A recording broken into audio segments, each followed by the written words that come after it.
Hola, soy Miguel Ángel Muñoz, aquí tenéis mi web como siempre y bueno, hoy se me ha hecho tarde. Como podéis ver o imaginar, es de noche.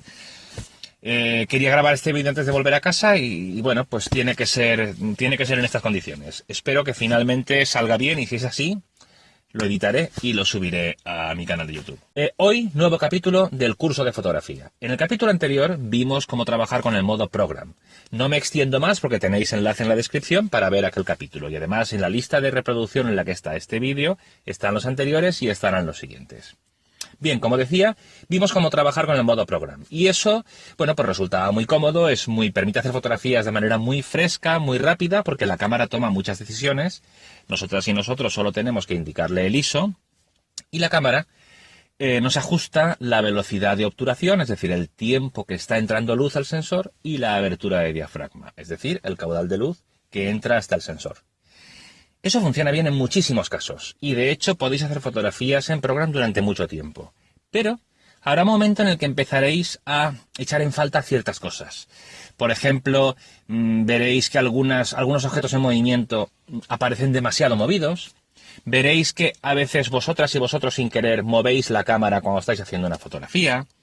Veréis a lo mejor que en un grupo está nítido un plano los que están más cerca y están borrosos los que están más lejos, o a la inversa. Bien, ahora vamos a ver un modo que nos permite solucionar una parte de todas esas pegas que os he comentado, que es la parte que tiene que ver con la nitidez, con el enfoque, con qué aparece nítido y qué no aparece nítido. En otro capítulo veremos cómo solucionar los problemas que tienen que ver con el movimiento, la vibración cuando hacemos fotos nosotras y nosotros, o las estelas de movimiento que aparecen cuando fotografiamos cosas, tanto si queremos que aparezcan como si no. Pero bueno, como os decía, hoy vamos a ver lo que tiene que ver con el foco, con la nitidez. Vamos a trabajar con el modo semiautomático con preferencia a la abertura de diafragma. ¿Por qué? Porque la abertura de diafragma controla la profundidad de campo. Y la profundidad de campo, bueno, para hablar con propiedad, la abertura de diafragma es uno de los factores, hay más, que controla la profundidad de campo. Y la profundidad de campo es la distancia que hay desde el primer elemento nítido hasta el último, en una línea imaginaria que iría desde el objetivo hasta el infinito, perpendicular al plano focal. Yo sé que esto es un poco complicado, pero por eso, con antelación a este vídeo, ya subí uno que tiene que estar por aquí, y si no lo encontraréis en la descripción. Ya subí un vídeo en el que explico qué es la profundidad de campo, de qué factores depende y cómo variarla en la práctica. Así que no me extiendo por ahí. Ya doy por hecho que vais a ver ese vídeo y cuando lo veáis volvéis aquí si tenéis pegas con lo que es la profundidad de campo. Y si ya sabéis qué es la profundidad de campo, ya directamente continuamos. Bien, el modo con el que vamos a trabajar es el modo semiautomático con preferencia a la abertura de diafragma, que lo encontraréis según el modelo de cámara con la letra A en esa ruedecita que tenéis para elegir los modos, que también está la M de manual, que lo veremos más adelante, y la P de program, que ya hemos visto. Tenéis que buscar la A o la AV, depende del tipo de cámara que tengáis. Ponéis ese modo y con eso, ¿qué hacéis? Con eso, vosotras y vosotros elegís la abertura de diafragma que queréis, el número F, y la cámara pone la velocidad adecuada para la abertura de diafragma que habéis puesto, teniendo en consideración el ISO que tenéis en vuestra cámara.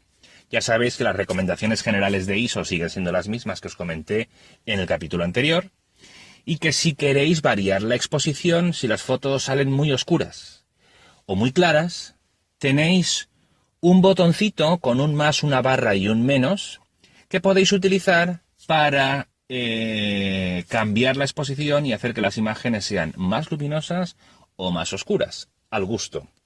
De esto también hablé en el vídeo anterior, en el de Program. Bueno, que básicamente, ¿para qué elegimos un número F u otro? Por cierto, si estáis dudando entre números F, yo sé que a veces miramos cuando no tenemos aún mucha experiencia, miramos a través del ocular de la cámara. Voy, por cierto, a ver el tiempo, no vaya a ser que voy bien.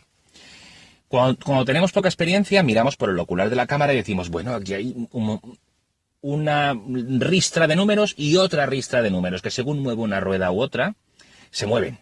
¿Cuáles son unos y cuáles son otros? ¿Cómo identificar unos y otros? Es relativamente sencillo. La lista de números que son toda ella más bajos, 2, 2,8, 4, 5, 6, que además tienen números así, 5,6, 2,8, 8, 11, 16, esa escala pequeñita, esos son los números F, esos son la abertura de diafragma. Y la escala que es mayor, pues de 30, 60, 125, 250, 500, 1000, esa escala es la de velocidades, que esa la veremos el próximo día.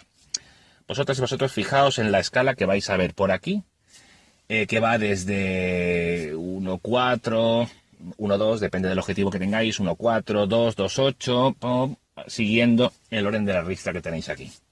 Bien, pues esos son los valores que vais a cambiar, que vais a poder cambiar si elegís el modo A o AV. ¿Con qué fin? Pues bueno, resumiéndolo mucho, los números más bajitos significan que el diafragma está más abierto, que entra más intensidad de luz, que la velocidad de obturación, por tanto, podrá ser más corta, es decir, como entra mucho caudal de luz, podrá entrar durante mucho tiempo. Por contra, si el número que elegimos es muy alto, el diafragma está muy cerrado y al entrar poco caudal de luz, para conseguir la misma exposición, la misma cantidad de luz en el sensor, tendrá que entrar durante más tiempo. Es decir, la velocidad de obturación será más corta, más lenta. No tenemos que elegir la velocidad de obturación. Esa la pondrá la cámara automáticamente. Nosotras y nosotros solo elegimos la abertura de diafragma. Por eso se llama semiautomático. Con prioridad a la abertura de diafragma. Es decir, con prioridad al valor que seleccionamos.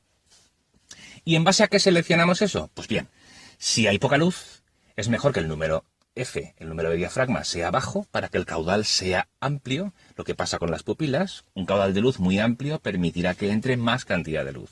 Pero, ¿cuál es la repercusión en el otro factor que tiene que ver con el resultado de la imagen? Es decir, en la nitidez. Nuestra profundidad de campo será más reducida. Imaginaos que tenemos una fila de 3 personas, o sea, 3 filas de personas, un grupo. Tenemos una primera fila de personas que están en cuclillas, una segunda fila de personas que están agachadas y una fila detrás de personas que están de pie. O incluso más cantidad de filas. O estamos fotografiando, por ejemplo, fichas de ajedrez. O estamos fotografiando flores y tenemos flores que están en diversos planos.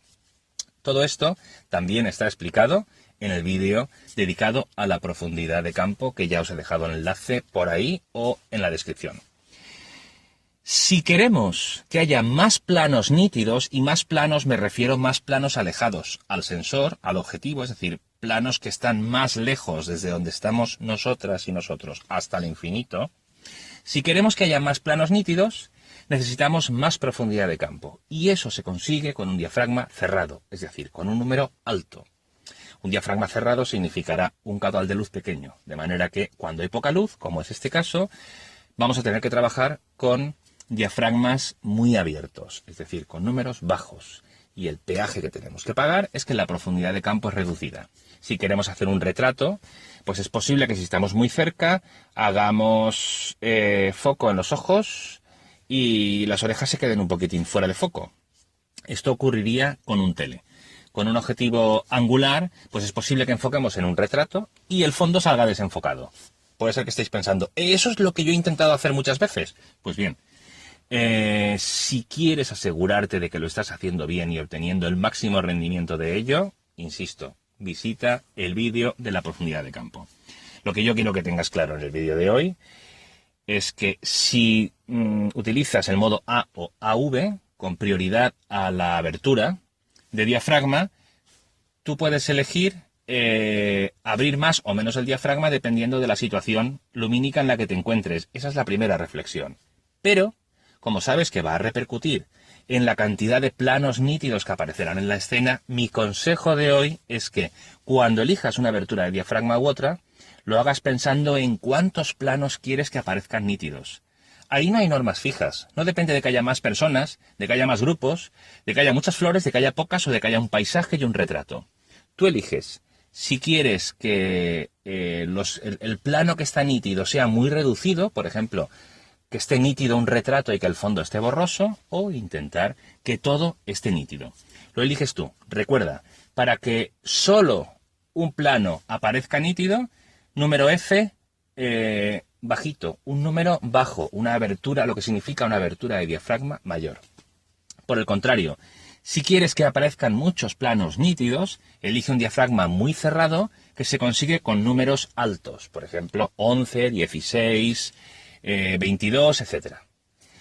Obviamente la escala de números bajos es 2,8, 4, 2, por ahí.